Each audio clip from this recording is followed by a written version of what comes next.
Visit ShaviZanesGuidance.com if you want to purchase any of the products that I have created. I have 6 different decks for you to choose from: Ancestors Money, Malcolm X, Martin Luther King, Dr. Francis Cresswell Singh, and Madam C.J. Walker. I also have the Spiritual Cleanse, where you can cleanse your energy every time you take a shower. It consists of frankincense, myrrh, Palo Santos, and sage. You can also order my miniature altars. You can get my book full of channeled messages, and order your Straight Outta Religion hats and t-shirts. You can also get a 15-minute, 30-minute, or 1-hour session over the phone with me where you can ask as many questions as you'd like. So definitely check out the description box as well as the comment section to book your services and to purchase your products.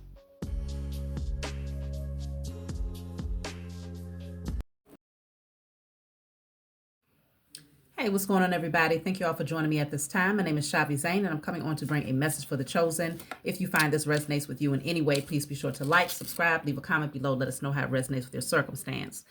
So let's jump right in. I'll start with the Declare and Decree deck. Of course, if you want to get this deck, you can order it off of my website, okay? So let's see.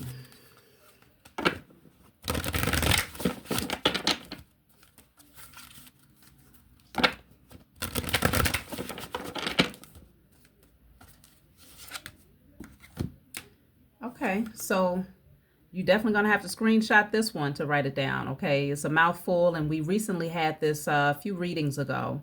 All physical, sexual, emotional, and spiritual cord attachments to all past sexual partners, both consensual and non-consensual, and the Jezebel spirit attached to those encounters are now destroyed in spirit and in flesh, okay? Just screenshot that.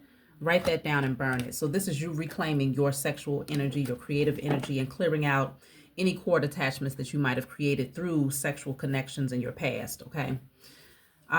So that's very important to reawaken your creativity and your ability to be the co-creator of your life.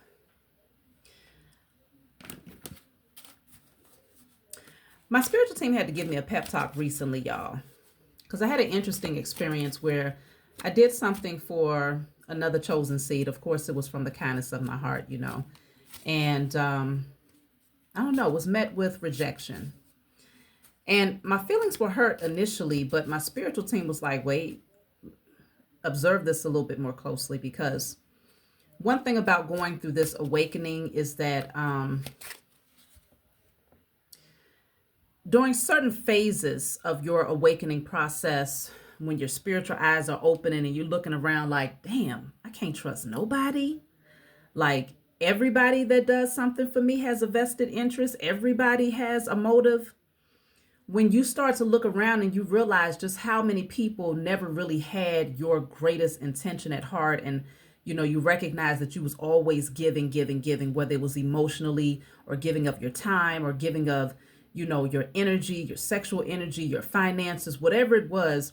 And you look around and realize that nobody ever really gave back. Everybody just took. Then when your spiritual eyes open, you get to that space where it's like, shit, nobody is exempt. All right. Everybody is on the radar. Like, okay, are you trustworthy? Can I trust you?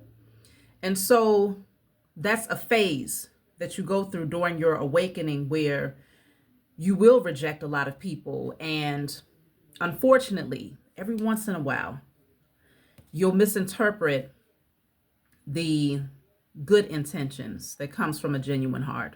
Okay. And it's just a part of the phase of waking up. It's a part of the phase of learning to understand who's who, why is particular people being placed in your life. It's like, why are you being nice to me? You know what I'm saying? What is this all about? But we also have to recognize, as you continue to go through the process of awakening, you also have to recognize that you've been calling in, you've been wanting to align with your soul tribe, your soul family, and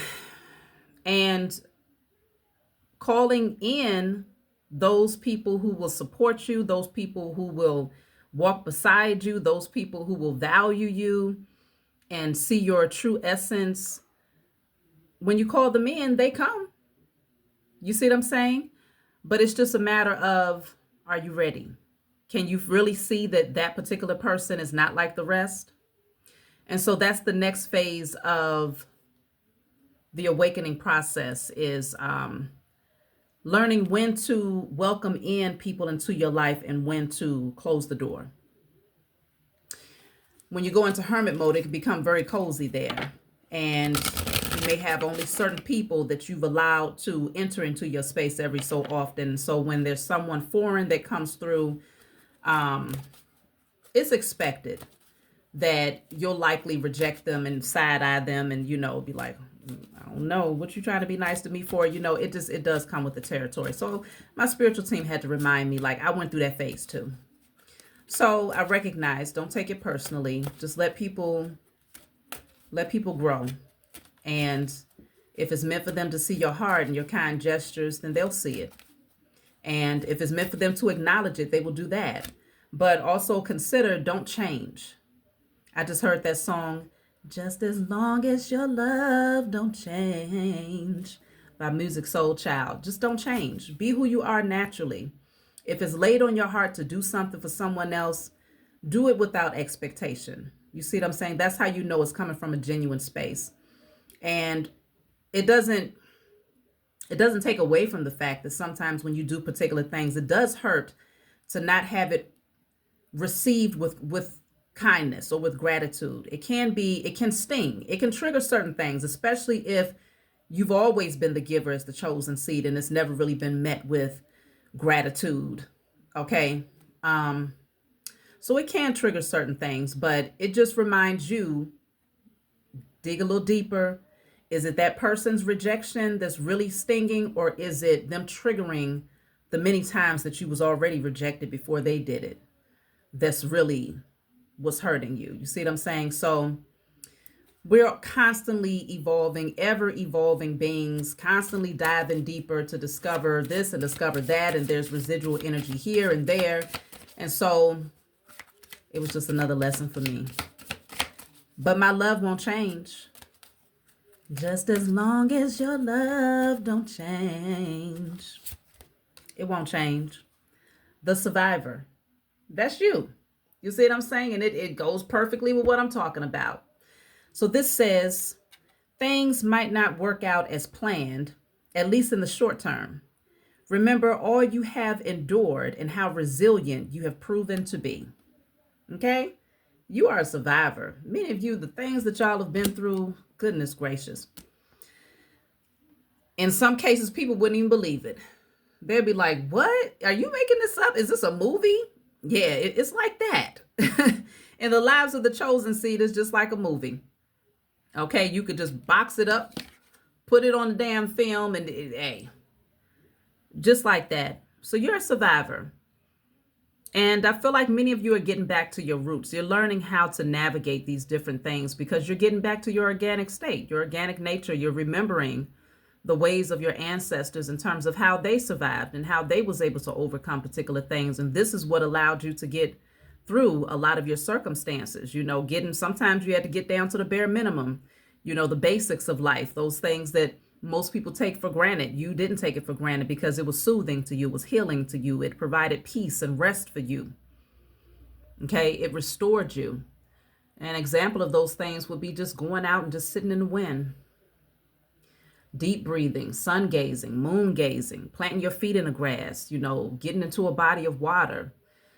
Like, these are the things that restored you and kept you. And it's also those things that have strengthened you. So even if it didn't work out in the short term, it's okay. You're going to see long-term results, though. Those seeds that you plant now, even if it's met with rejection, it's okay. You see long-term results because you always get rewarded. And that's what my spiritual team had to remind me. Like, what space in your heart did you do it from? If you did it from a space of genuine effort and just love, just compassion, then I still get rewarded. Even if my reward did not come in the form of a acknowledgement from that particular person, I still get rewarded. You see what I'm saying? Because my reward comes with just knowing that I maintain who I am naturally and authentically, number one. My reward comes with the fact that I'm able to express and to give back. You see what I'm saying? with authentic intentions, without expectation. My reward comes with whatever the Most High Mother and Father is going to place within me or around me as a result of my efforts. You always get rewarded. It's cause and effect. It's the law of, it's the law of attraction. What you put out there is what comes back. You see what I'm saying? So you are the survivor. Let's see.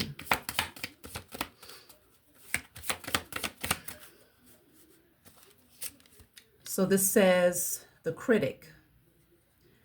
So constructive criticism, when asked for, is a gift between friends, but perfectionism, over analysis, and pickiness do more harm. The critic.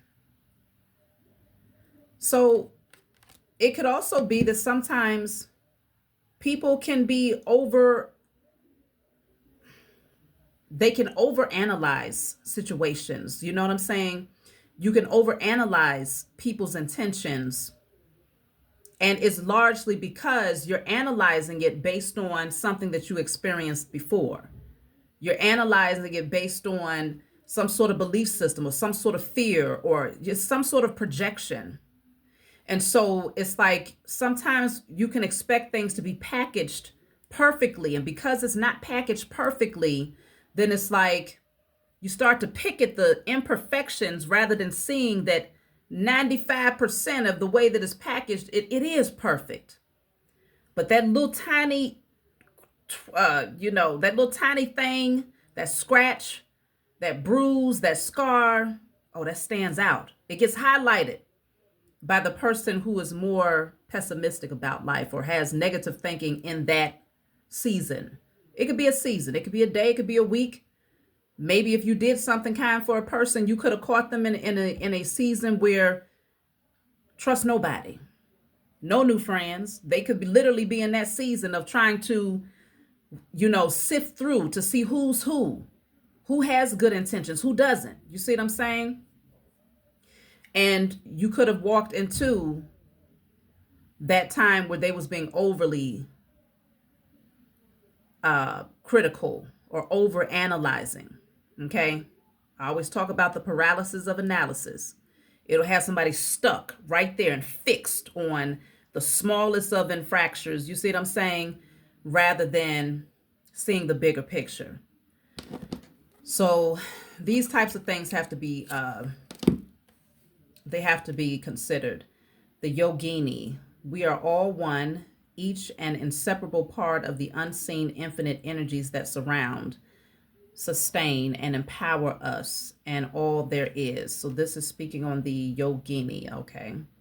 I mean, many of you are highly spiritual and you recognize that there's a connection with everything. You see what I'm saying? So you're able to connect this with that and understand a bigger picture. But it takes time. It takes time to get there, and that's largely connected to your third eye chakra. How well do you see? How well do you see the spiritual nature of things? Sometimes people get overly fixated with the 3D nature, the surface things, the ego things. You see what I'm saying? And that's all dense energy. And when you're functioning from that vantage point, it's a whole lot that you'll miss. And let's see. Okay, so we have the number 19 that breaks down to the 20 that breaks down to the 2. Yeah, that's high priestess energy right there. You're very strong, very courageous, very bold. Despite what you've been through, you're able to see things from a spiritual perspective. And that's why you're able to navigate. That's why you're able to overcome. You're very much so a nurturer. It's just in your nature, chosen, to just want to nurture people, to want to give to people, to want to heal people. It's just in your nature. And it's not something that's going to change. You just become more selective about who you give this energy to, but you're also obedient at the same time, because if it's placed on your heart to give in a particular direction, you just do it. You see what I'm saying? If it's placed on your heart to acknowledge someone or to give to someone or to whatever, however big or small the efforts are, you just do it because that's your mission. It's your mission to help bring things back into alignment. It's your mission to help restore healing in a very unbalanced existence. It's part of your mission. And so it's not the easiest assignment to have, because sometimes you just want to say, you know what, to hell with everybody. They can kiss my ass, right? You want to be like that. Sometimes it's like that, but your nature, it just won't let you do it. With certain people, of course, you know the difference. But when it comes to someone who is another chosen seed, or if there's someone is in a compromising position, sometimes it's just your assignment. Just do it. Even if it's met with rejection, do it. Because you will be rewarded in divine timing. Nothing goes out void.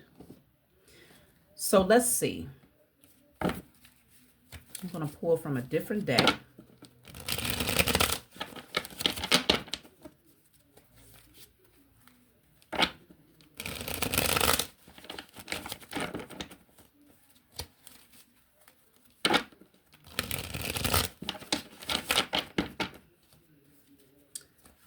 All right, so red flag, warnings, complications, alarm, risky, proceed with caution, something's off.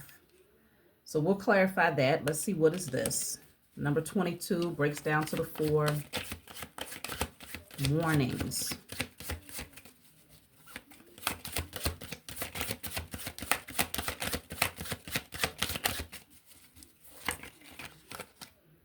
So, solo, isolation, standoffish, separation, lonely, protected. Yeah. So it could very well be, just like I was saying, you might find yourself wanting to do kind things for certain people in your life, or you might have already done it. And maybe some of you might have questioned, like, why was it met with no acknowledgement, or even blatantly rejected? You see what I'm saying? And it could very well be because that particular person is, like I said, they're going through a certain stage of their awakening where right now they want to isolate themselves, which is a very necessary part of the journey, going into hermit mode, because that helps you to go within. But everything could be a red flag to them. Everything could be a red flag. Every gesture, I don't care how kind it is, it could be a red flag. It could be a trigger.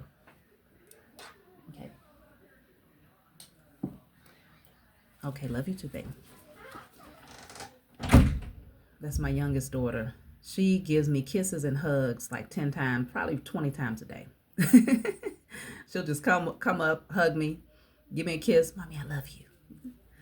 That's what we be needing, that type of stuff. I mean, as a chosen seed, the Most High will give you at least one.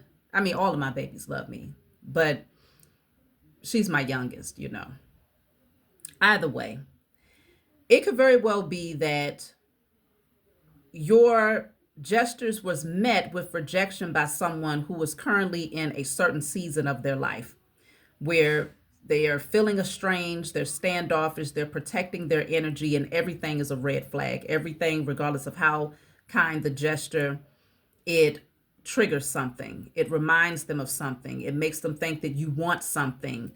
And so rather than taking this personal or internalizing it, it's very important to recognize what stage of the journey they're currently in. Let's see. Peace rose. You see what I'm saying? You're being called to just maintain your peace while they go through their transformation. So this says peace, harmony, optimism, resilience, possibilities, renewal after hardship, goodwill, and friendship. And so it's just showing that as long as you remain optimistic about your pathway and what you've been called to do in divine timing, if it's meant for that person to come into your life or to acknowledge your attempts to assist them in some way, or to acknowledge them, or even to uplift them in some way, then they will see it in divine timing, because there's a blossoming that's happening here with this rose. And yellow roses often represent friendships. It's kind gestures. It's to say, I come in peace. But because this person is seeing red flags in everything, like they said, it's the over analyzation of everything, highlighting the smallest of things and making it big.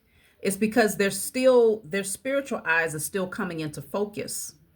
I often tell people it's the same concept as someone who you're in a really deep sleep, and let's just say you went out of town or you went to a friend's house and you fell asleep there and you're in this deep sleep. When you first wake up, you're looking around confused, like, where the hell am I at? And it's not until you're fully awakened that you're like, oh, okay, I know where I'm at. But initially it's like, hold on, what the hell is this? That's the energy that this person is likely in right now, where they're just now starting to gain some sort of a clearer perception. It's still fuzzy.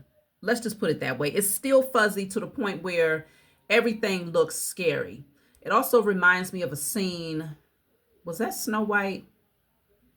I think it was Snow White when she ran off into the wilderness after her stepmother, the wicked queen, had placed an order for the guy to go and take her heart, to kill her and take her heart and bring it back to her. And she ran off to save her life, ran off into the wilderness and everything, because she wasn't used to, she was in such a heightened state. You see what I'm saying? In survival mode. When she ran out into the wilderness, all the trees looked wicked, and, the animals looked scary, and the sounds, everything was just, her energy was hypersensitive. She was hypersensitive to everything, but paired with the fear and the survival mode and the triggers and the traumas and all of these things that came with what she was coming out of, her perception was off. And so therefore, everything that she looked at and experienced seemed to be after her. It seemed to have a motive to harm her. But eventually she was able to rest peacefully in the wilderness. After a while, all of the animals began to come to her and the trees became her friends. And, at that point, she was much more calm, in a much more relaxed state, and was able to see things much more clearly. And so you could literally be connecting with someone who is currently in that hyper sensitive season in their awakening. And it comes and goes. It's not like it's a one time hit or quitter. Like, you'll go through that season. It's definitely going to happen in the beginning of the awakening. Okay, the first couple of years with you still trying to learn who's who. Oh yeah, it's definitely going to happen then. But it can go, you go in and out, because the closer that person. So let's just put it like this.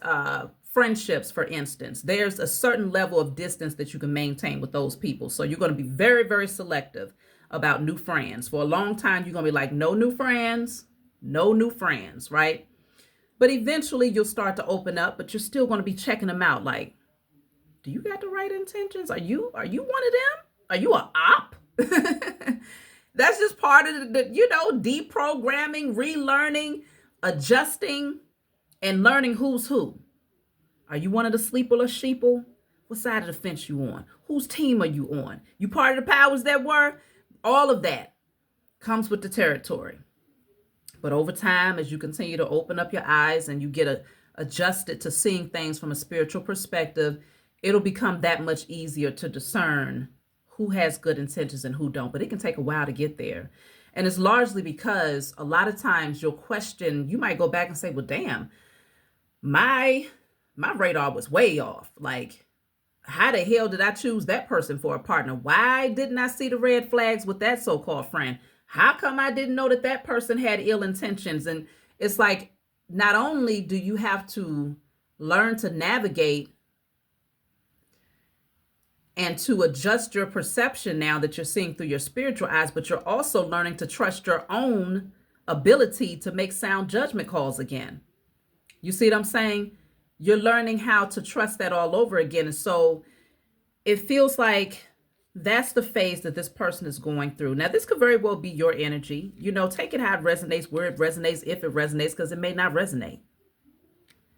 But the peace rose is the energy of optimism and a Scorpio energy on there. So it does indicate that transformation is currently happening. There's growth that's taking place. Let's see.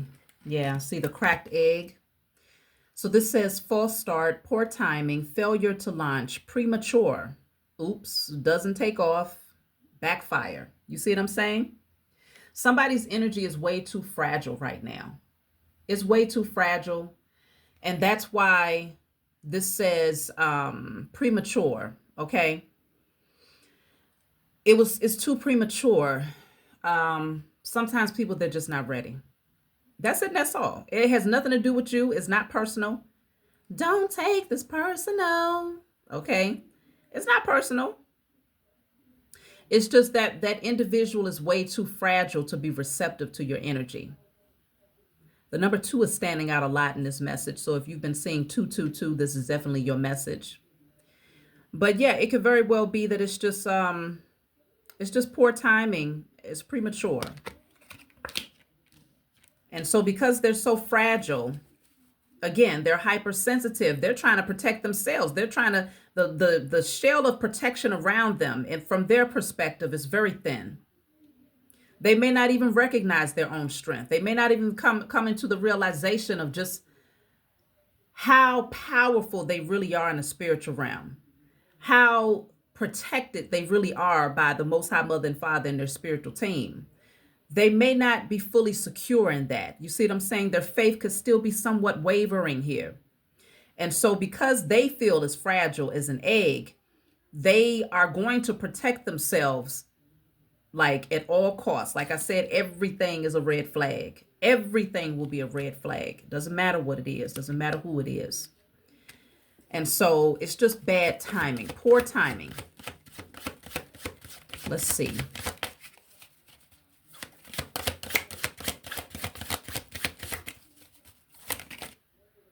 So this says slingshot, tension, strain, anxiety, pressure, stressed.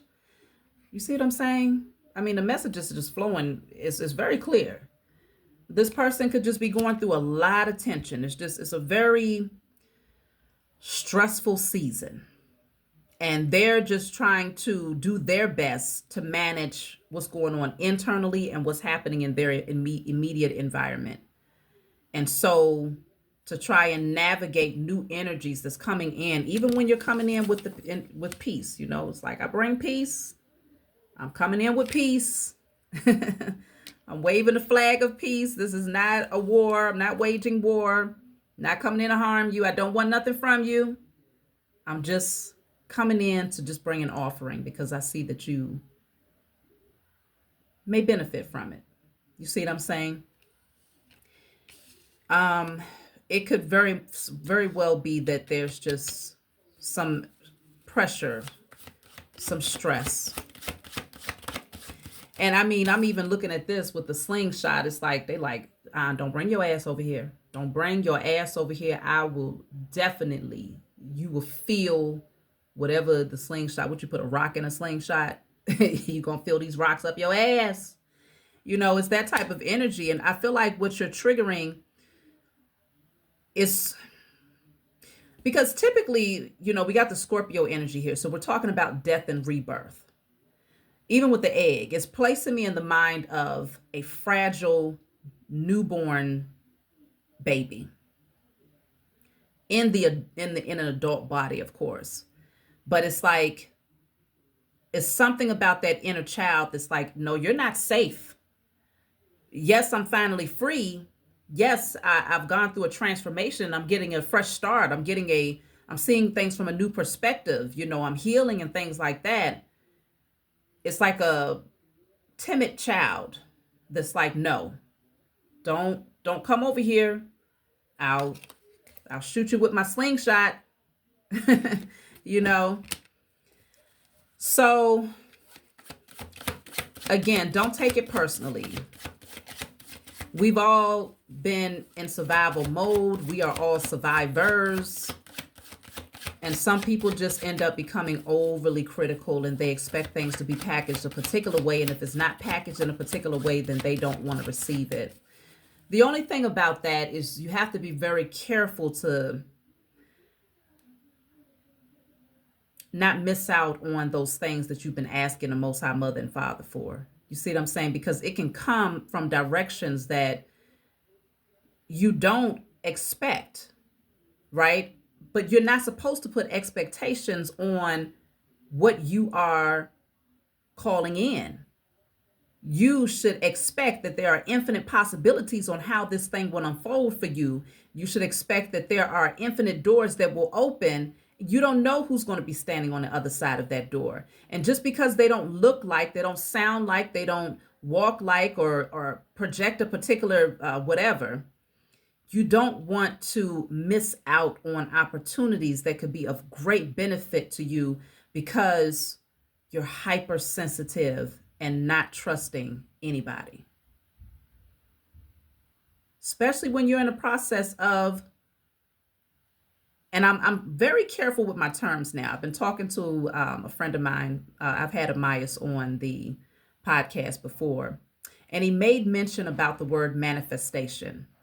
And he put a really powerful highlight on manifesting. I was like, damn. He now calls it manifesting. Of course, go over to his channel, Amias Asium, where he speaks about these things more in depth. But manifesting, you're talking about something festering, festing. Okay, that's like eating away, deterioration, And it's like, well, damn, we've been talking about manifesting, and that's like deterioration. That's like eating away at, like, is not a good thing. Festing, fest, look up the definition. Festing. It's like you're claiming, I, man, am festing. It's a deterioration. It's like it's a backwards energy. It works against you, actually, to use that particular term if you really dive deep into breaking down the word itself. So I thought that was pretty deep. And I was like, well, damn, I got to start being very selective of what I'm saying after first analyzing the English language and breaking certain things down. So I'll just say calling it in, what you've been calling in, what you've been alchemizing and transmuting. You see what I'm saying? Be very careful to not expect it to come from a particular direction or to be packaged in a particular way, because you could end up postponing your growth and expansion because you're pushing people off and rejecting. Now, for me, if my spiritual team didn't sit me down and show this to me, then I would have said, well, shit, kiss my ass. It's like, whatever, you don't see my good intentions, kiss my ass. But that's the ego talking. But me with open eyes, knowing that I've been on this journey, how long has it been? Since 33, so it's been a good 7 years now. Well, that's my life path number. Yeah, good 7 years. It's been 7 years now. So long enough for me to understand the different phases that people go through. And I haven't even been through all of the phases. You see what I'm saying? But long enough for me to understand the phase that that person is in right now as to why they wouldn't see my true nature. They wouldn't see my true essence. You see what I'm saying? So let's see. You have optical illusion. Number 7. I just said number 7. So this says not what it seems, mirage, unclear, confusion, head trip, hallucination, sleight of hand, projection, predictive programming. They don't see things clearly just yet. That's why you can't take it personally, because there's a stage of, sometimes it can get really bad. Like there's someone, I'm not going to say no names, but this particular person, they show up on my Facebook quite often on my, because I believe I follow them actually. And this person is going through a massive spiritual psychosis. When I tell you it's bad, I do mean it's really bad. And there's been times where I wanted to reach out, but this person's spiritual psychosis has hit them so hard to where they have even made references towards me as if I was the villain after them. You know, like I'm part of the powers that were. I'm over here shutting their asses down. I can't be a part of something that I'm putting the frequency, the energy out there to shut down, to destroy. Can't be me, baby. But let me see. Come on, you got the pencil? Okay. So as I have observed this person's energy, like I can't, every now and then they'll show up on my Facebook and I'll see, and it's like, damn, what's going on now? Like, what the hell is happening with this particular individual? And it's very sad to watch. But spiritual psychosis is very, very real. And it's hard to discern. It's a very thin line between mental illness and spiritual psychosis. Very thin line. Close the door, baby. Sometimes it's connected. That's why I say if a person is experiencing mental illness, or if they've been diagnosed with particular things that they have yet to get control of, they have no business opening up their third eye, because then again, everything becomes hyper, like everything is after you. Everyone, everything, like it's a very real thing, y'all.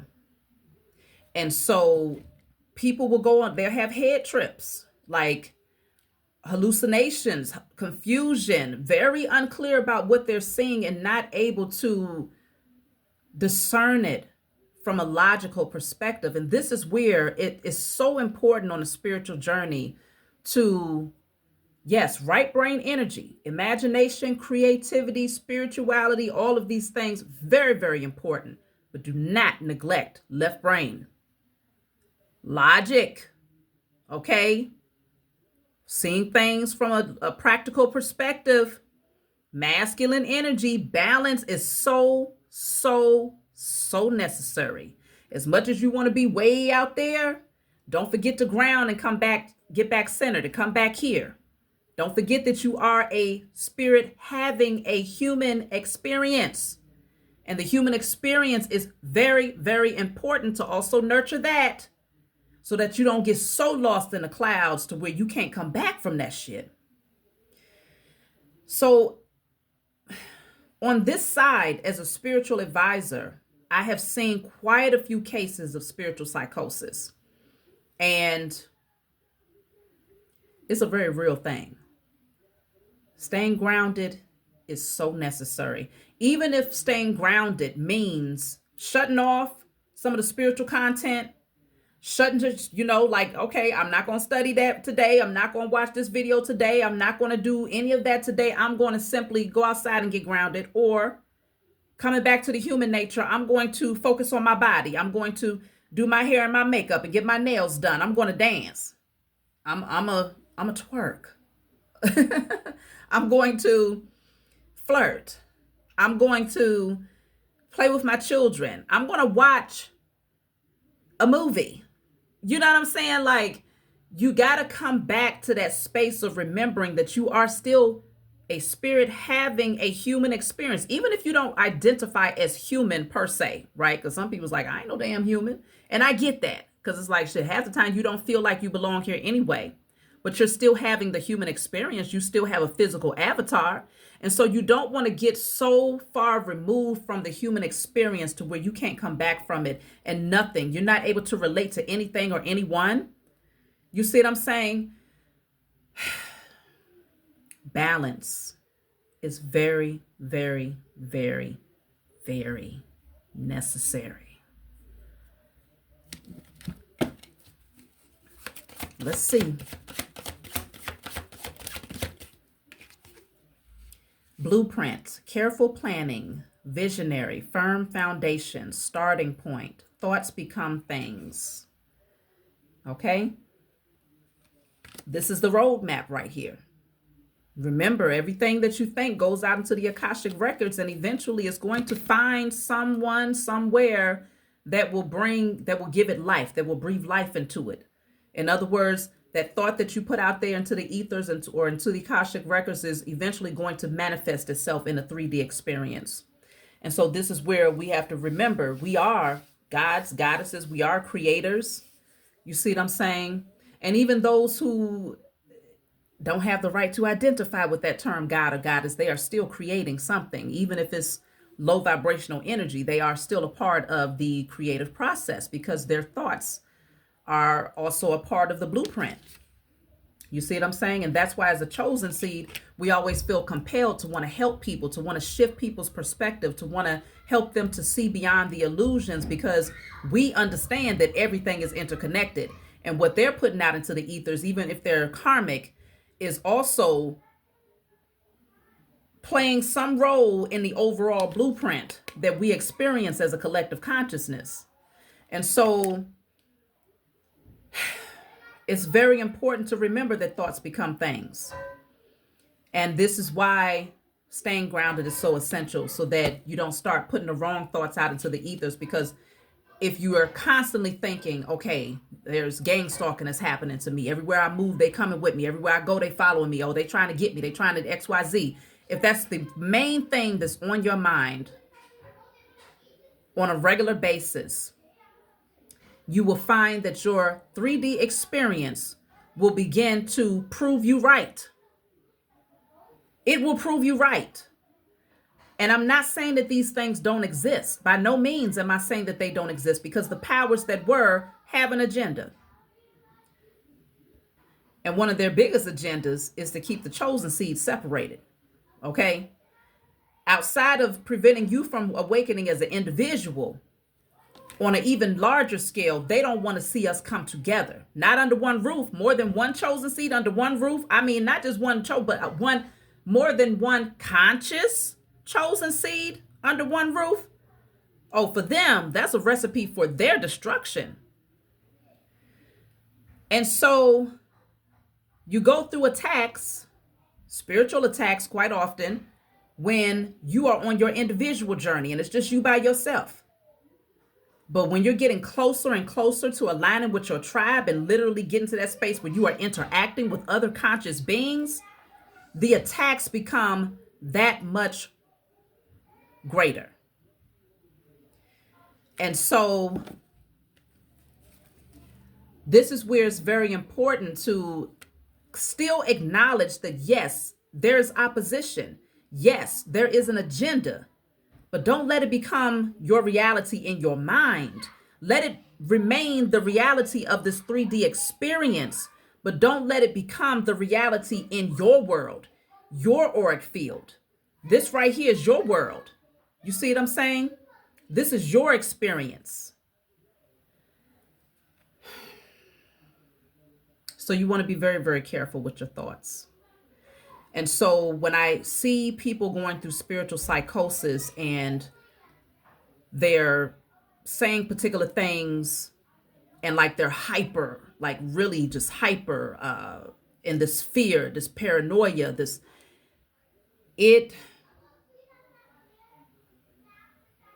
a dangerous playground, especially when you understand alchemy and you already awaken to the fact that your thoughts create things. At that point, you are now held accountable for being an active player in creating that narrative for yourself.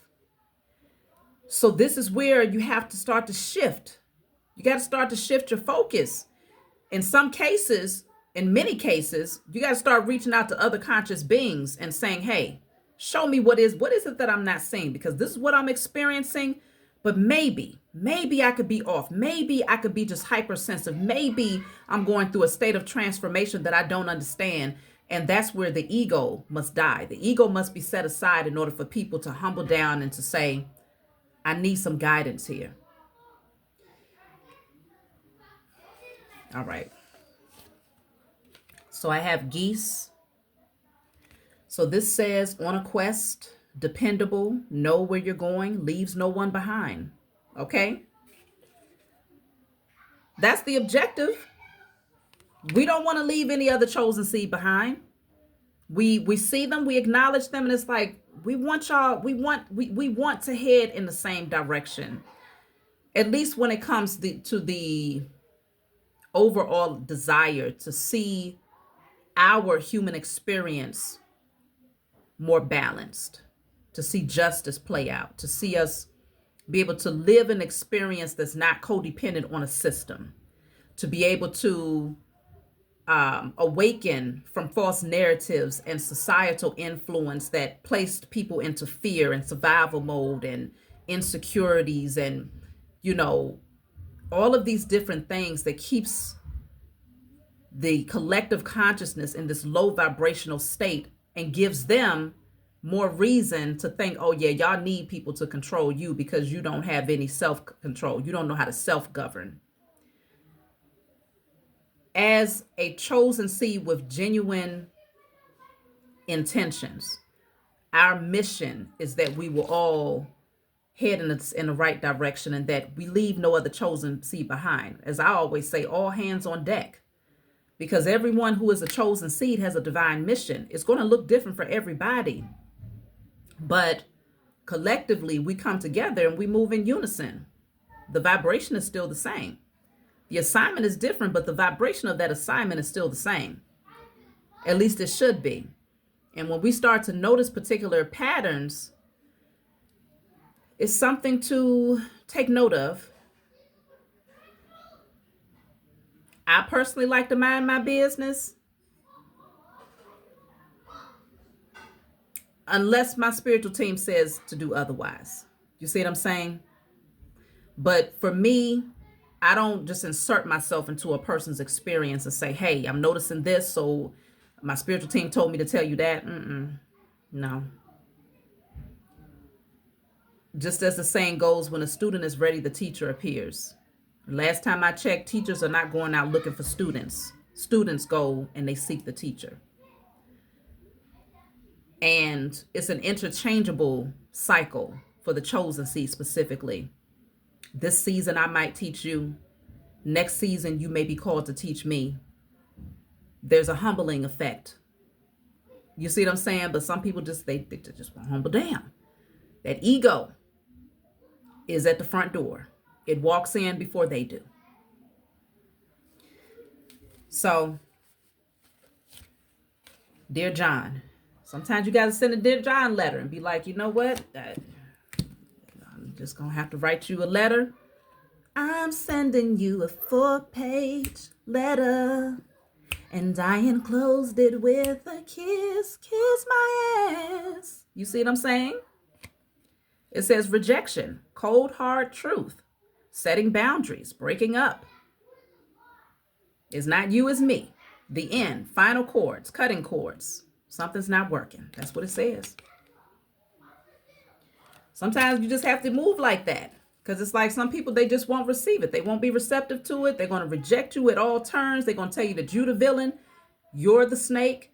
You're this, you're that, because they're so gone in this narrative that they've created, not just for themselves, but also that the powers that were help to influence. But consider, I always tell people, and I will say it time and time again, another person, another energy's intentions for your existence does not supersede the intention and the energy that you put out there on behalf of yourself. So in other words, if you are in a process of calling in particular things into your life and transmuting and alchemizing energy in your life, that is what's going to be the dominant experience, what you set for yourself. What other people put out there for you is on the back end. It plays a very minimal role in your experience here. But a lot of people have it backwards, and they get so overly fixated on what somebody else is sending their way and what somebody else is doing towards them that they completely neglect focusing on their ability to be the co-creator of their life. So when they start to neglect their power and their ability to shape their circumstances and start assuming that everybody else is coming from this person, that person, that person, then guess what? Everybody else, you've already given them permission to influence your experience just by constantly acknowledging, oh, they're doing this, it's them, it's them, it's them. Well, damn, what you doing? Not to work against yourself, but what are you doing to shift it so that it works for you? I always say, shoot, all of my enemies are my workhorses. When they send me negative energy, I take that. And whatever lemons they throw, it's going to become some lemonade and some damn good lemonade. I always take any negative, evil eye, whatever's being sent towards me, all of that is energy. And it comes, whatever their intention is, I'm going to transmute, I'm going to alchemize it. By the time it lays and it hits my hands, oh, it's like, what is it? The alchemist turning base metal into gold. That's how I move over here. I don't know about anybody else, but I strongly recommend that becomes the dominant perception of how this thing works, because that really is how it works. It's not a fallacy. It's not an illusion. It's all in how much power you know you possess to change and to transform your personal circumstances. You can't tell me that somebody else has more jurisdiction over my experience spiritually and physically than I do as a goddess. I laugh at somebody if they told, I don't give a damn if it was the strongest, most so-called powerful witch or warlock. I'd take them heifers and turn their asses inside out and use every bit of magic they sent my way and throw it right into my cauldron. It'll be my damn witch's brew. Sapphire. Mental force, spiritual insight, power and strength, life of the party, precious, divine favor, revered, valued. This is who you are. And all chosen seed have to come to a realization that this is who you are. Powerful, strong, highly favored, great spiritual insight, mental force. Okay? Once that's realized, you're unstoppable. I'm going to take one card so I can pull a message from my book. So this says wine. This is the number 4. Developing over time, family legacy, finesse, alchemy. See, transformed, ripening, ages well. I'm telling you, it'll all age well very beautifully for you if you just align yourself. I don't know who this message is for. I hope whoever it's for, they receive it with kindness, because I understand as an Aries, sometimes when I speak, depending on who the person is, they can perceive it as being maybe preachy or maybe aggressive or maybe me trying to tell somebody what to do. That's not what it is, y'all. I'm an Aries. I talk how the hell I talk. Shit. So, message 4.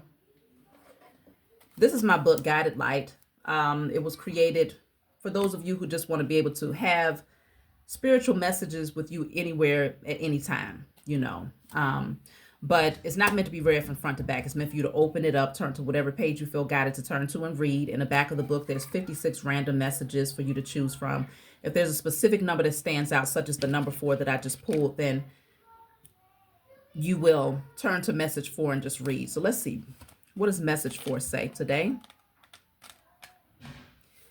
So this says, your strength lies in your ability to remain unfazed by negativity. You are no longer easily swayed or tempted by toxic people or circumstances. Despite others' attempts to disrupt your peace you've cultivated, their efforts have failed. You recognize the power of faith, prayer, and wisdom, and while you appreciate what many considers ordinary, you perceive spiritual essence in everything. I got to read this again, y'all, because my children got extra loud. It's like, why is it all of a sudden everybody got to be loud? It's at the same time. Your strength lies in your ability to remain unfazed by negativity. You are no longer easily swayed or tempted by toxic people or circumstances. Despite others' attempts to disrupt your peace you've cultivated, their efforts have failed.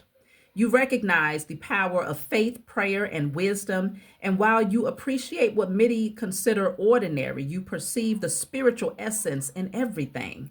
This perspective allows you to outsmart their attempts to provoke foolish reactions. Those who oppose you are no match to your resilience, as you see every situation as an opportunity for growth and evolution. You understand the spiritual and physical aspects of your existence, possessing a wisdom that continually develops. With your purity and strength, you gracefully navigate all changes, facilitating major transformations. Now you are reaping the rewards of your sacrifices. This message, every single time, it sums up everything that came out in the reading. We spoke about how you can experience the ordinary things because it aligns you, it balances you, it grounds you, while other people are taking these things for granted. We spoke about how people will attempt to provoke you, how they'll create illusions for you, but you are being called to maintain the peace that you've cultivated, okay, despite their attempts. We've spoken about your resilience and how those who oppose you, they're no match. Okay, what you dictate, what you create for yourself, what they want for you is on the back end. It has no weight in your existence unless you allow it to penetrate, to use it as a part of your potion or alchemy. So it summed up everything perfectly. So I hope this message found the right person out there. Like, subscribe, leave a comment below. Thank you all for being subscribed and supporting me all of this time. Time is going by fast, y'all. Time is going by fast. I appreciate y'all for continuing to send me love. I love you all, and I'll talk to y'all soon.